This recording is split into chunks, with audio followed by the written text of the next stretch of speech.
llamo Roset Choyón, yo soy de Guatemala, tengo 34 años de edad pues en Guatemala formé parte activa del partido político Movimiento Semilla, ¿verdad? Que fue el partido que actualmente está en gobierno, ¿no? Soy antropóloga, entonces mi trabajo ha sido más de índole comunitario y específicamente con población migrante.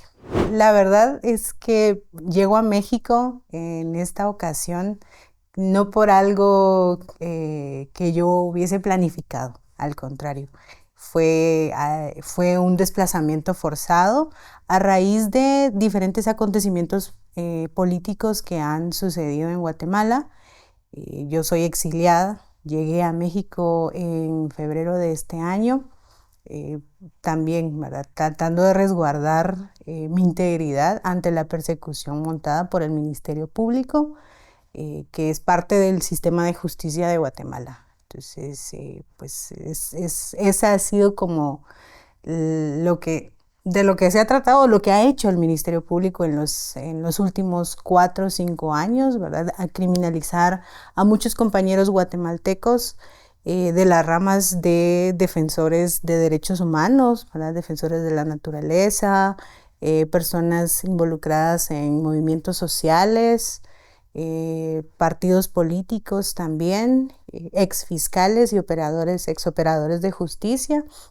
Entonces el Ministerio Público ha hecho una cacería de todos estos compañeros, los ha criminalizado, les ha inventado casos, ¿verdad? Y muchos de ellos que hoy también se encuentran en el exilio tienen procesos abiertos con el Ministerio Público que pues no se han llevado de una manera objetiva y al contrario, ¿verdad? Ellos pues no pueden regresar a Guatemala, como es mi caso también, que no puedo regresar a Guatemala hasta que pues tengamos un sistema de justicia que sea mucho más imparcial y que no haga, o sea, no cometa los mismos actos de este Ministerio Público actual, que es claramente un acto de venganza y también como de tortura judicial. Bueno, retomando un poco, el caso Semilla es un caso netamente político, armado por el Ministerio Público, que se dio a raíz de una denuncia de una persona que argumentó en su momento que se le habían falsificado los datos. Estos datos, pues, en algún momento de la constitución del partido, podría ser que hayan sucedido, pero pues es algo que debió haberse resuelto con el Tribunal Supremo Electoral, que es el ente encargado de ver el proceso de las elecciones, ¿no? Y también todo lo que tiene que ver con la constitución y la conformación de partidos políticos. Esto pues no procedió como se debió haber sido, ¿no? Y fue el Ministerio Público que prácticamente mal utilizó las rutas del sistema de justicia y lo trasladó a la FESI, que es una fiscalía especial, ¿no? Que tiene que ver con delitos ligados a corrupción, narcotráfico, o sea, no tenía nada que ver ahí.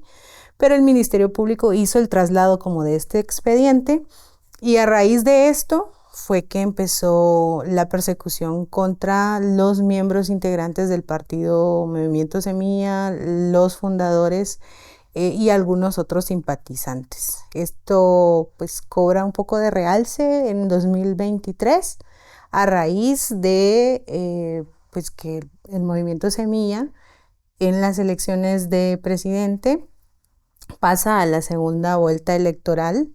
Es algo que la verdad es que nadie se esperaba. Fue algo como de sorpresa también, un poco por el tema coyuntural de esa época. Y cuando Movimiento Semilla pasa a segunda vuelta, la sorpresa y algo tan inesperado que el Ministerio Público inicia esa persecución contra muchos integrantes del partido, armando un caso a raíz de firmas falsas, ¿verdad? Pues ellos se han inventado cantidad de cosas. Dividió el caso en 3 fases, una por el tema de las firmas, otra por el tema de financiamiento electoral, ¿verdad? Y una última alegando que en las elecciones había ocurrido un fraude electoral. Entonces, pues esas son como las tres fases que inventó el Ministerio Público. En mi caso, pues ellos argumentan que yo como fui parte fundadora del partido, pues estoy involucrada en dos de esas tres fases, ¿no? La fase de las firmas falsas y la fase del financiamiento electoral, porque yo era la contadora del partido y también estuve trabajando y colaborando en la Secretaría de Finanzas. Y bueno, o sea, a raíz de esto han existido muchos compañeros también del partido que estuvieron detenidos, ¿verdad? Hay otros compañeros también que están en el exilio actualmente. Y pues un poco la narrativa del Ministerio Público o la intención del Ministerio Público es que nosotros aceptemos cargos, ¿no? O sea, en Guatemala existe la ley de aceptación de cargos, que pues se supone que pues reduce un poco las condenas, pero en este caso el Ministerio Público busca que nosotros aceptemos cargos para seguir alimentando la narrativa en contra del presidente, en contra de la gente que ahora que está haciendo gobierno, y crear estos que serían más o menos acá, como quitarles el fuero, ¿no? Proceder con los antejuicios o con los retiros de los antejuicios para poder procesar a diputados, a ministros que formaron parte del comité que dio inicio al movimiento Semilla. Entonces, por eso es que también el Ministerio Público ha sido como muy insistente y yo les digo que en nuestro caso, ¿verdad? Las personas que ahora estamos en el exilio y que no nos hemos presentado ante el sistema de justicia, pues tenemos el paquete completo. O sea, fuimos recientemente declarados en rebeldía, o sea, sin también haber llevado el proceso correspondiente del Ministerio Público, porque es igual, o quiero creer que es similar en varios lugares, ¿no? Que cuando pues uno está ligado a un proceso, tiene que llegar una notificación, esa notificación llega a tu domicilio para que te presentes y vayas a resolver tu situación jurídica, cosa que no pasó con nosotros. Pues a nosotros únicamente nos colocan las órdenes de aprehensión y jamás nos notificaron de esas órdenes. Y al contrario, o sea, luego de las órdenes, la declaratoria de rebeldía, y eso implica para nosotros complicarnos también la situación jurídica en Guatemala porque va acompañado de otras medidas, ¿no? Como es el arraigo, congelar activos, cuentas bancarias. Entonces nosotros en Guatemala no, o sea, ya no podíamos hacer absolutamente nada, no podíamos acceder a un trabajo, no podemos tener acceso a nuestras cuentas y al dinero que teníamos en nuestras cuentas bancarias, o sea, fue completamente cerrarnos todas las posibilidades con la única o el único objetivo de aceptar cargos, someternos a esa tortura judicial.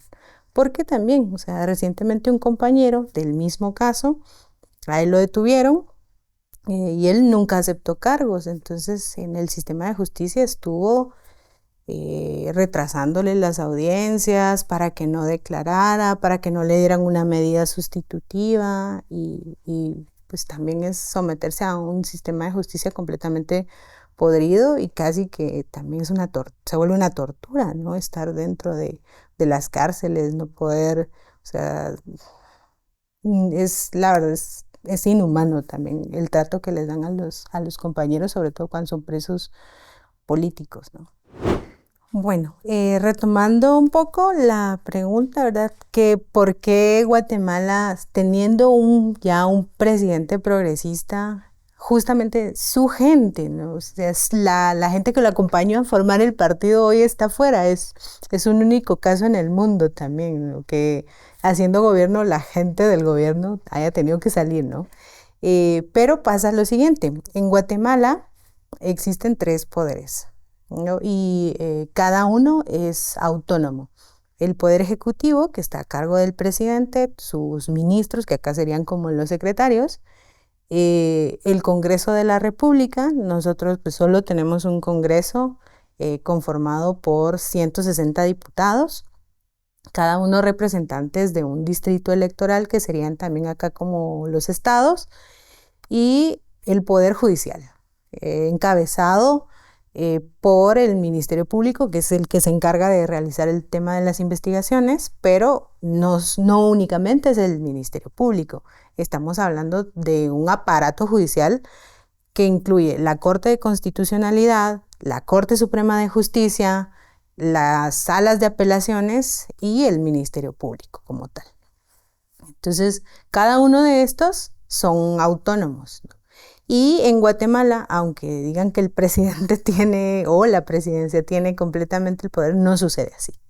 En realidad, quien tiene más poder de los tres es el legislativo, son los diputados, ¿no? Es el Congreso de la República, porque el Congreso de la República es quien elige a la mayor parte de funcionarios que están en otras entidades, ¿no? Como el Ministerio Público, ¿verdad? También la Contraloría General de Cuentas y todas estas otras unidades del Estado. Pero como el ministerio, bueno, Bernardo, perdón, es el presidente, pero como le conozco desde hace bastante tiempo, pues no me refiero tanto como el señor presidente, sino como Bernardo. Bernardo llega a la presidencia muy débil, con un Congreso de la República de 160, solamente 23 diputados son del oficialismo. El resto son diputados de otras bancadas y sobre todo de gobiernos anteriores que han sido muy ligados al tema de corrupción de las derechas y demás. Y un sistema de justicia también controlado por estos mismos poderes, ¿no? El Ministerio Público está controlado por gente también de gobiernos anteriores, ex militares, empresarios. Entonces, es un ministerio público que va en contra siempre de absolutamente todas las reformas que ha querido hacer, en este caso el Ejecutivo, ¿no? Y Bernardo. Entonces, con un sistema tan débil, la verdad es que el pobre Bernardo no ha podido hacer como mayor maniobra, o no ha podido maniobrar realmente para avanzar en temas importantes para el país, ¿no? Y, o sea, se nota claramente porque, y hemos tenido varios casitos, ¿no? Recientemente el Ministerio de Ambiente estaba impulsando un tema de la clasificación de los residuos, ¿no? Porque Guatemala como tal aún no tiene una ley específica para la clasificación de los residuos. Y bueno, se estaba impulsando, iba bastante bien encaminada. ¿Qué fue lo que sucedió? Que viene la Corte de Constitucionalidad y da una resolución diciendo que ese reglamento no iba a tener validez. Entonces, quedamos en las mismas. Y así han pasado muchas cosas, ¿no? También se estaba impulsando un tema de seguros para el transporte público, ¿verdad? Porque en Guatemala tampoco tenemos un transporte público como el de acá, sino que al contrario, o sea, son buses extraurbanos más o menos como las combis, que no tienen aseguradoras, que no están regulados y han habido una serie también de accidentes. Entonces se estaba intentando colocar un seguro de tipo obligatorio y que hizo también, o sea, el sistema de justicia dio una resolución en contra de ese seguro obligatorio. Entonces, cada una de las cosas que también ha estado promoviendo el Ejecutivo han sido truncadas por un sistema de justicia que no está a favor o sea, del pueblo, lo que está a favor siempre como de la misma élite. Entonces, nosotros como guatemaltecos, un poquito más en el tema político, decíamos que el sistema de justicia, o sea, la reforma que hizo México con el sistema de justicia, para nosotros sería como el ideal, ¿no? Sería, y de hecho se ha planteado, dicen, o sea, México para nosotros es un hermano mayor y es alguien también, o sea, es un país que nos va mostrando el camino de lo que se puede hacer o lo que se podría hacer.